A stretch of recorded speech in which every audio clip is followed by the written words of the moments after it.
Friends, જય સ્વામિનારાયણ. સ્વાગત છે તમારા એક નવા બ્લોગમાં. આજે આપણે બ્લોગિંગની શરૂઆત સાંજના 5:30 વાગ્યાની થાય છે અને આજે આપણે જનરલ ટિફિનમાં સાંજના ટિફિનમાં બનાવી રહ્યા છે કંટોલા બટેકાનું શાક બનાવી રહ્યા છે જનરલ ટિફિનમાં. બરોબર, તો આજે જનરલ આપણે દેવાનું છે તો 2 કિલો કંટોલાનું આપણે અહીંયા શાક બનાવી રહ્યા છે. જોઈ શકો છો તમે 2 કિલો કંટોલા અહીંયા સરસ મજાના ધોઈ અને આપણે સુધારીને લઈ લીધા છે.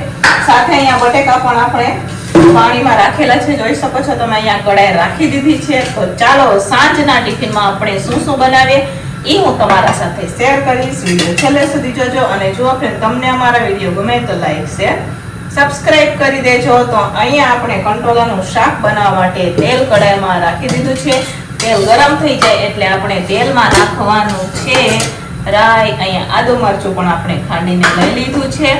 કેટલા દિવસથી ભાઈઓ કહેતા હતા કે ભાભી કંટોલા અમને પણ ખવડાવો, બહુ મોંઘા છે. મને 160 રૂપિયાના કિલો હું કંટોલા લઈ આવી છું. તો 2 કિલો કંટોલા મેં લીધા હતા. બરોબર, એટલે 320 રૂપિયાના આપણે કંટોલા લઈ આવ્યા હતા. તો હજુ બીજું પણ શાક મારે દેવાનું છે. આ કોરું શાક એટલે જનરલ ટિફિનમાં કોરું શાક તો આટલું ન થાય એટલે આપણે બીજું પણ શાક બનાવવાના છે. તો પહેલા કંટોલાના શાકને ચડે ને એટલી વાર પછી સાઈડમાં હું ભાત પણ બનાવી દઈશ અને બીજું પણ આપણે રસાવાળું કંઈક શાક બનાવશું.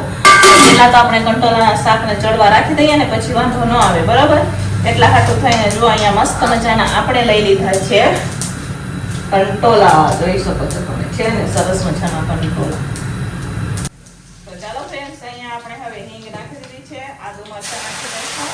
પહેલા આપણે બટેકા નાખશું, પછી આપણે કંટોલા નાખશું. બરોબર, પહેલા આપણે બટેકા નાખી દીધા છે.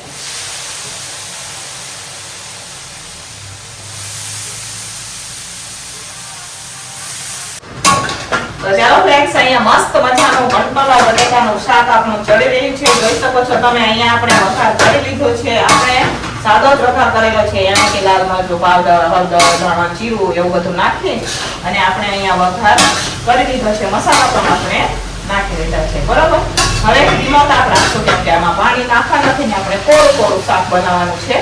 તો હવે આપણે એને ઢાંકીને ચડવા દેવાનું છે. બરોબર, આને આપણે ઢાંકશું અને હવે આપણે ચડવા દીધો મસ્ત મજાનું કંટોલા બટેકાનું શાક. આજે તો છોકરાઓને મચ્છા પડી જશે અને કે અમારા ભાઈઓને મચ્છા પડી જશે. બરોબર, બધાને ખાવાની. તો બધું સરસ મજાનું અહીંયા મેં મિક્સ કરી દીધું છે. હવે આ હજી થાળો હશે એને ઢાંકીને હું ચડવા દઈશ જેથી મસ્ત મજાનું શાક ચડશે. આવી રીતના હે ને વરાળ બહાર ન નીકળે ને, આ ફીટ હોય એટલે વરાળ નો બહાર નીકળે ને તો ફટાફટ ચડી જાય. હવે શાક ચડે એટલી વારમાં હું આ બાજુ વઘારેલા ભાત બનાવી દઈશ. મારે બીજું પણ શાક બનાવવાનું છે પણ ભાભી આગળ કોથમીર સુધારે ને, કોથમીર સુધારી દે ને પછી આપણે બીજા શાકની તૈયારી કરીએ. એટલી વારમાં અહીંયા વઘારેલા ભાત બનાવી દઉં.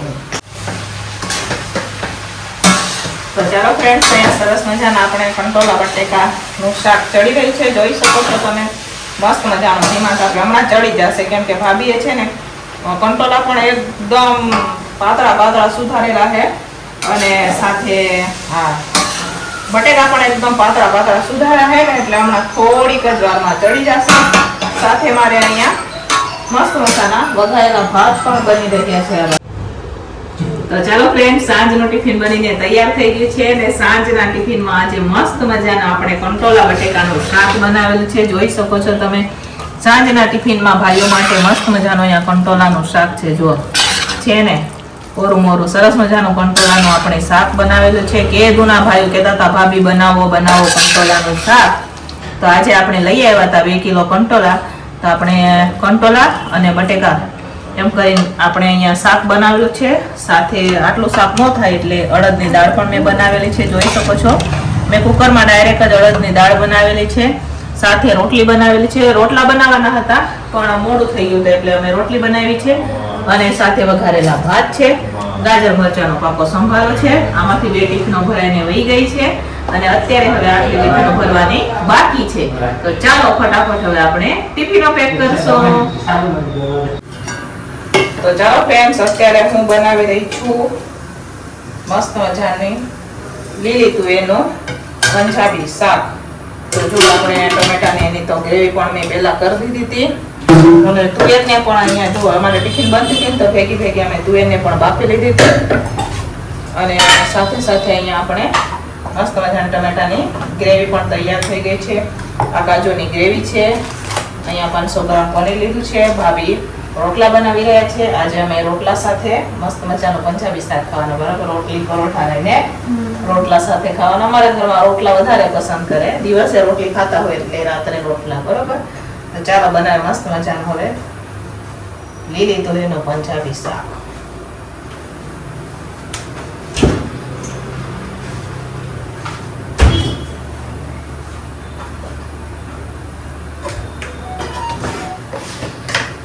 તો ચાલો અહીંયા તેલ ગરમ થઈ ગયું છે. તેલમાં અમે હિંગ નાખી દીધી છે. હવે આ કાશ્મીરી લાલ મરચું છે જેનાથી કલર સરસ મજાનો આવશે. ગ્રેવી નાખી દઈશું. મરચું ગળી ન જાય એટલે. સાથે સાથે હવે હું એમાં આ તુવેર પણ આપણે રાખી દઈશું બાફીને. આ લીલી તુવેર છે. હવે સરસ મજાને ગ્રેવી સાથે તુવેરને પાકવા દેવાની છે. બાકીના મસાલા ને પનીર ને આ કાજુની ગ્રેવી ની બધું આપણે પછી નાખશું, બરોબર? તો ચાલો ફ્રેન્ડ્સ, અહીંયા સરસ મજાનું હવે આપણે લીલી તુવેરનું પંજાબી શાક બનીને તૈયાર થઈ ગયું છે. જોઈ શકો છો તમે સરસ મજાનું.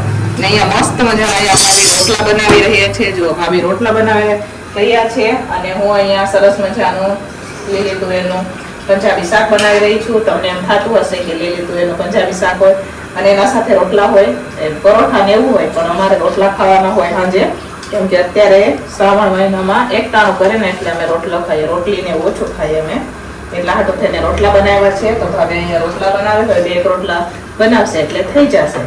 તો ચાલો થઈ જાય ફાઇનલી બધું, પછી હું તમને બતાવું.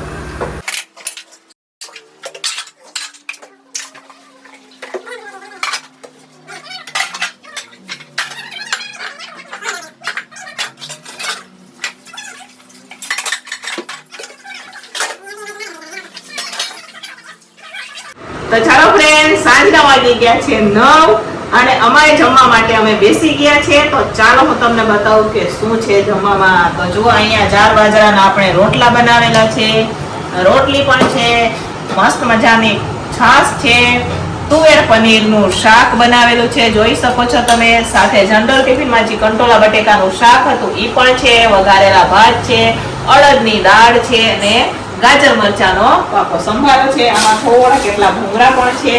તો ચાલો તમારે પણ જમવું હોય તો આવી જાઓ રાજકોટ. તમને એમ થતું હશે કે પનીરનું શાક બનાવ્યું તો પરોઠા કા રોટલી બનાવાય ને, પણ અમે છે ને એક ટાણા કરીએ અને જનરલ રાત્રે બધા ભેગા થઈને અમારા ઘરમાં એને રોટલા બધાને વધારે ભાવે, એટલા હાટું થઈને અમે રોટલા બનાવીએ સાંજે, બરોબર? સાંજે અમારે દરરોજ 4 બાજરાના રોટલા હોય, ક્યારેક જ રોટલી હોય નહીં તો ડેલી અમે રોટલા બનાવીએ, બરોબર? રોટલી પણ છે. તો ચાલો તમારે પણ જમવું હોય તો આવી જાઓ. હવે અમે લોકો જમી લઈએ.